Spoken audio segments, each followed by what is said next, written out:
I was never the popular kid in school. Being the only child of a single mother who worked two jobs to keep us afloat meant I didn't have the latest gadgets or trendy clothes. We lived in a small flat above the local chip shop in our tiny English town, and the constant smell of fried food that clung to my clothes didn't exactly help my social status. But all of that would have been manageable if it wasn't for him. The son of the local property developer who owned half the buildings in our town. He started tormenting me from the first day of secondary school. At first, it was just the usual stuff, knocking my books out of my hands, accidentally spilling drinks on me in the cafeteria, making up cruel nicknames that somehow always stuck. But as we got older, things got worse, much worse. One day, I begged him to leave me alone, telling him I hadn't done anything to deserve this treatment. He responded by shoving me against the lockers, saying my mere existence was enough reason. He mocked my clothes, pointing out how I wore the same three shirts repeatedly, and suggested my mom couldn't even afford to do laundry properly. I snapped back at him, saying at least my mom cared about me, and asked when was the last time his parents were even home. That comment earned me the worst beating of my life. He caught me behind the gym after school with two of his mates.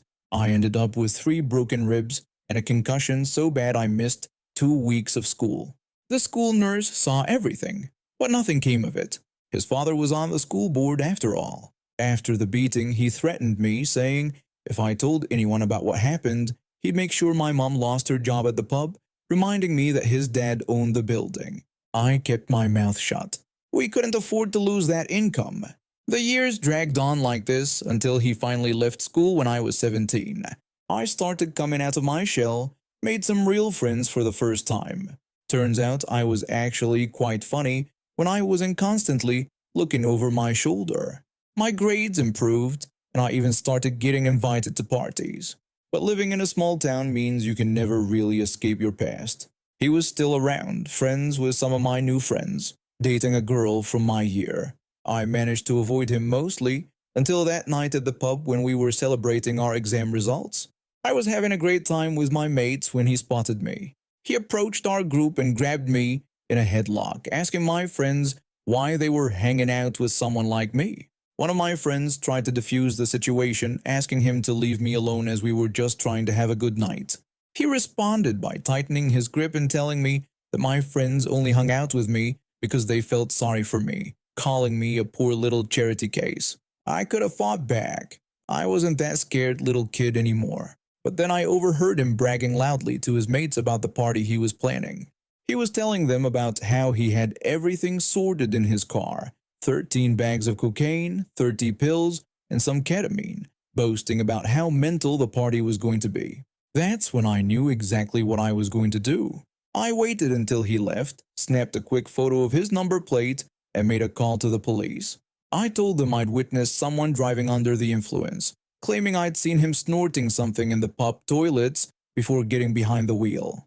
I gave them his license plate number and the direction he was heading. I expected maybe a warning, possibly a ruined party. What I didn't expect was the complete demolition of his life that followed. The police found everything in his car. Turns out he had a previous record for possession, which I hadn't known about. He lost his university place and his parents finally had enough. They cut him off completely. No more trust fund, no more paid for flat, nothing. He tried to save his own skin by giving up his supplier. Word got around quickly in our small town. 3 weeks later, he was found behind that same pub where he used to torment me, stabbed multiple times. He survived, but now he's got a colostomy bag for life. Last I heard, he's living in a council flat on benefits, can't find work with his record, and spends his days avoiding his old friends, who now want nothing to do with him. Sometimes he comes into the pub where I now work as the manager, the same pub his father used to own before he had to sell it after some financial troubles. He can barely afford a pint, and every time I serve him, I make sure to give him my biggest smile. I've been working as a mall security guard for the past 6 years. It wasn't my first choice of career, but after getting laid off from my office job during a company restructure, I needed something stable. Turns out I'm actually pretty good at it. Being a 5'4" woman in my mid-30s means people often underestimate me, but that usually works to my advantage. Last week, I was pulling a brutal 17-hour shift that included overnight duty. The mall is guarded 24/7, and sometimes we have to cover extra hours when someone calls in sick. Around 11 p.m., I was doing my usual patrol, keeping an eye on some maintenance workers in the food court, when our night janitor waved me over.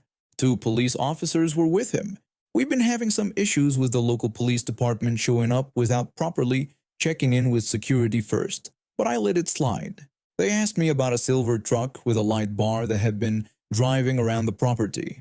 This caught my attention because our security vehicles are white with very visible company decals.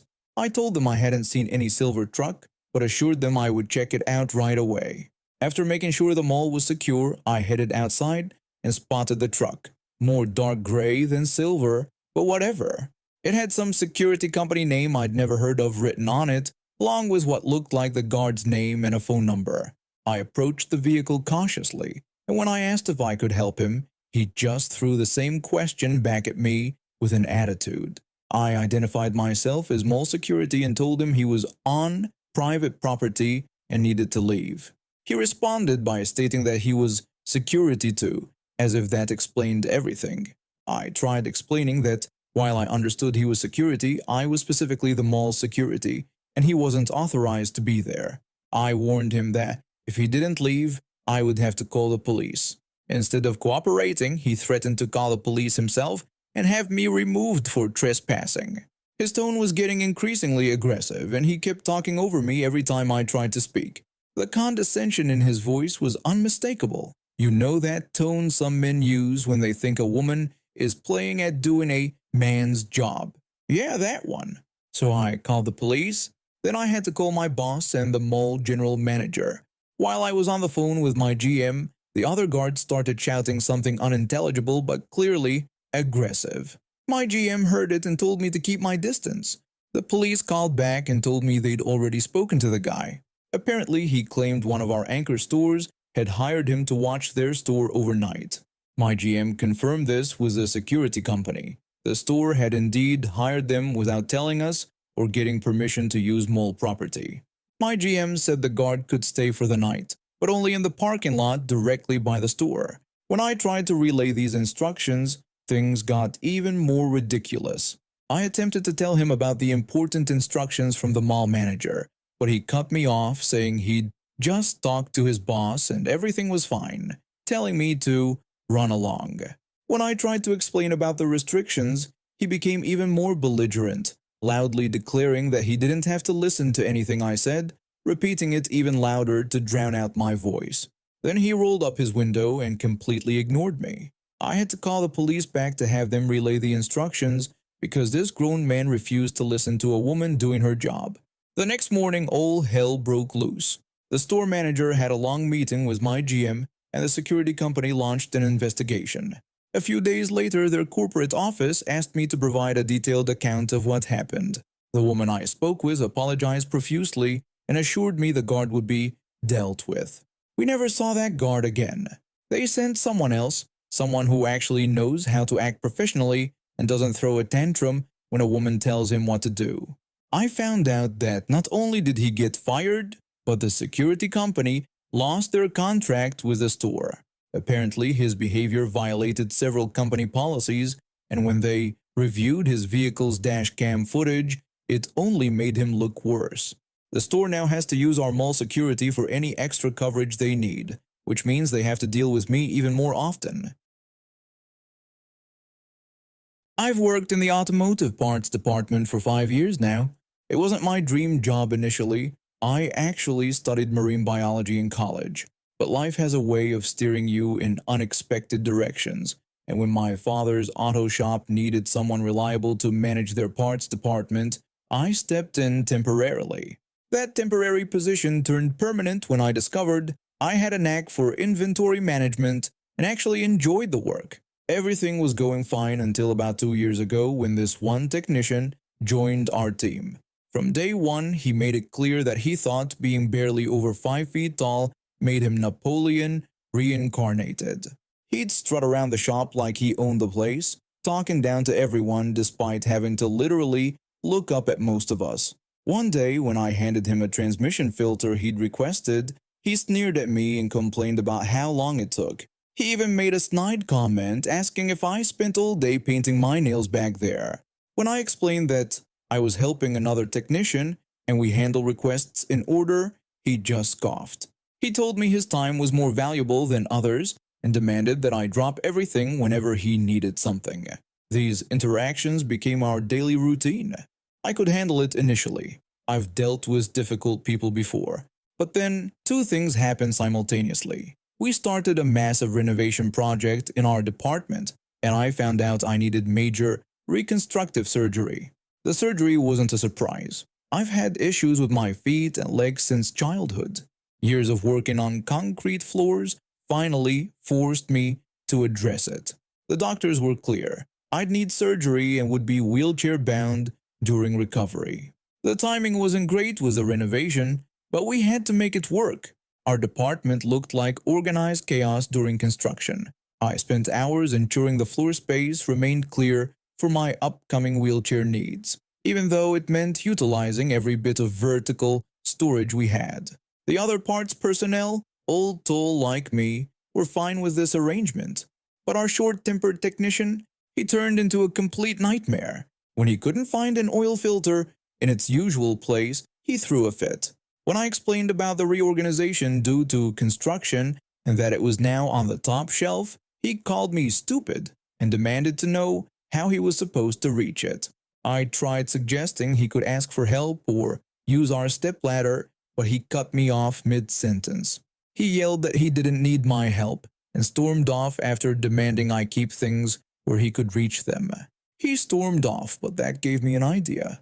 Since he was so insistent on being independent and had been making everyone's life miserable, why not give him exactly what he wanted?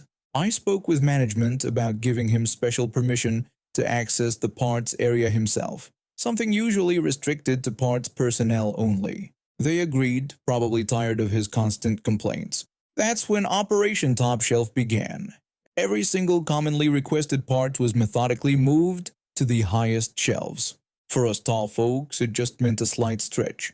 For him, it meant dealing with the stepladder, a hollow metal tube type that was technically meant for parts department use only. He'd steal that ladder constantly, leaving it all over the shop, never returning it where it belonged. Heaven forbid he asked for help.